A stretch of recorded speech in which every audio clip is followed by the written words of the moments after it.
Hi guys, this is Heena, the fashion doctor, and welcome back to my channel. It's been a while, but I went shopping for you guys. Has nothing to do with me and my shopping addiction. I went for you guys.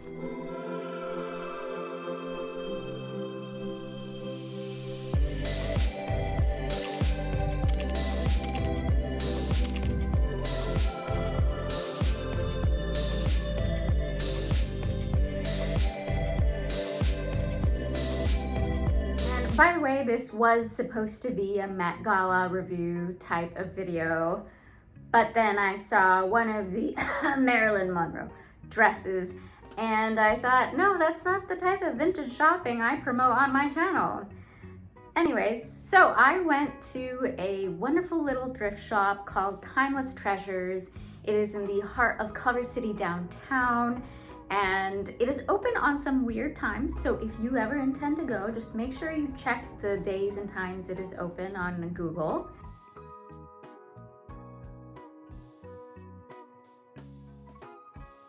Now, Timeless Treasures is actually part of the National Charity League, which works with other smaller charities, and it is a nonprofit organization. And also, this video is not sponsored. I bought everything with my own money and I just did a little research on them. They are a women-led and managed organization. I saw all women working there when I visited. Before I show you the pieces, I want this segment to be a little bit more of a history dive, not a complete nosedive, but I did some research on certain articles of clothing that I acquired, and I thought it was really interesting. So I wanted to get into the history of these clothes, which makes sense because my Instagram is technically about the history of fashion. The first article of, not clothing, but footwear that we're going to talk about are these Franco Sarto shoes. These shoes are honestly so comfortable. I just saw it on the stand there and I was like, oh, these look like they might be nice to wear because they have a block heel that isn't too wide. And it was exactly in my size, so I thought that was a sign and I purchased them. Now, these are vintage leather. Some of you who are vegetarian or vegan might not be okay with it. My thought process behind these kinds of shoes or hand-me-downs is that, you know, it's not like a fresh kill.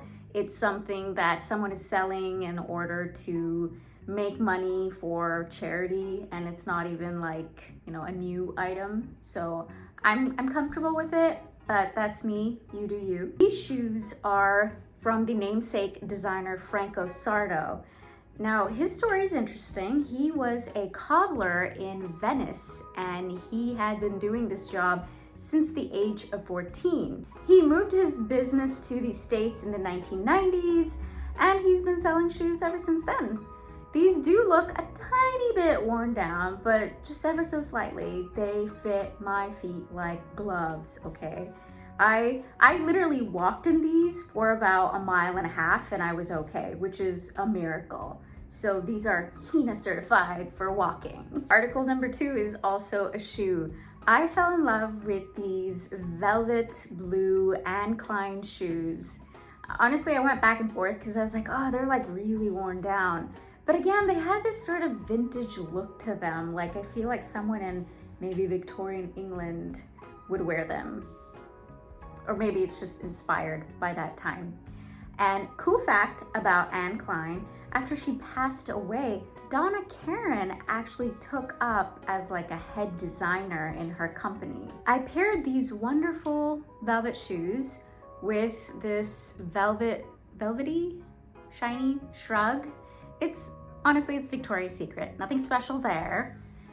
But, you know, I wanted to look like a psychic healer crystal ball owner, so I thought to pair them together.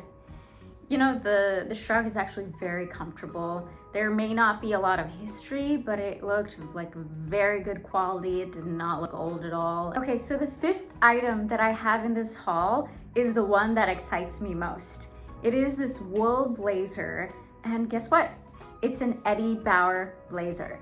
Now, I know it looks like an unassuming, very vintage blazer, but guys, Eddie Bauer is an all-American company based in Seattle. It was created in the 1920s, and what I love about this piece is that it was made in the USA, workers in America made this, they were part of a union, which means they were better taken care of.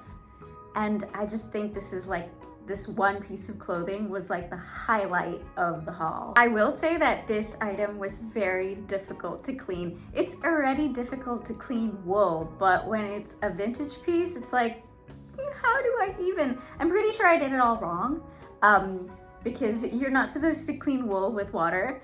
If you guys have any tips for cleaning vintage wool, please leave them in the comments below, because I did it wrong. I know I did it wrong. Oh, by the way, I got this for like 10 bucks. That is mind-blowing. Timeless treasure, you are very appropriately named, because that is what you find there. Again, not sponsored, I'm corny like that. Next is this black cotton-on shirt that you tie in the front. And honestly, it's basic, but it's super cute, super breathable. Definitely something I'm gonna wear in the summer. For those of you who haven't heard, Cotton On is actually an Australian brand. And not just any Australian brand, it is actually the largest retailer of that entire country. Other than air-conditioned malls in the Western Hemisphere and Australia itself, there are other places you can find Cotton On and other famous retailers. And I'm saying this because of my personal experience.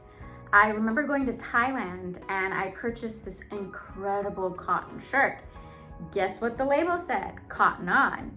They outsource the actual manufacturing production of these clothes to other countries, and whatever excess they have or whatever they don't sell, those places sell it to other retailers. Unassuming shoppers like me do some street shopping in Thailand, and they end up buying Cotton On, Levi's. Okay, item number 7, I got this incredible embroidered fancy blouse with a belt. The label says it's a Jane Blue blouse, which I can't find when I Google, but honestly the style reminded me of The Nanny or really anything Fran Drescher has been in. It is just so luxurious while maintaining like a sense of elegance. So I did a little bit of sleuthing, and it turns out there's something called a registration identification number that is sewn on, or rather embroidered onto the labels of these clothes. So you can actually tell which company made these clothes. I did a little research, and this had a CA number, which means it was actually from a Canadian company. I did some research on their government website, and it comes from a designer called Pulley Design. It's really interesting to know that a design company in Canada supplies to America as well. I know, I get it, they're neighbors, but still, it's cool. Let me have my moment. I did some sleuthing. I'm no Sherlock Holmes. The last piece I also love very much. It is this blazer that I'm wearing right now, and it's really nice. Like, it's thinner than the first blazer, the Eddie Bauer blazer, but it's very well made, and the pockets are functional. And it had a label that said collections for Les Suites, which again, I couldn't find on Google, but that little label inside did give me an RN number. So I looked it up on the FTC government website, and it belongs to an apparel company called the Casper Group. They're based in New York, and they were established in 1997. They are still a functional apparel company. It's so interesting how much you can find out just by looking at a label. Okay guys, thank you so much for watching. I had so much fun kind of looking into the history of these clothes. There are literally companies that rise and fall, and the only evidence we have of them are these garments they leave behind, and maybe a little story. And I think it's worth looking into it. I know it wasn't like some deep dive of the history of fashion, but just a little brush over, and I thought that would be enough for today's video. I hope you have a great day wherever you are. Bye.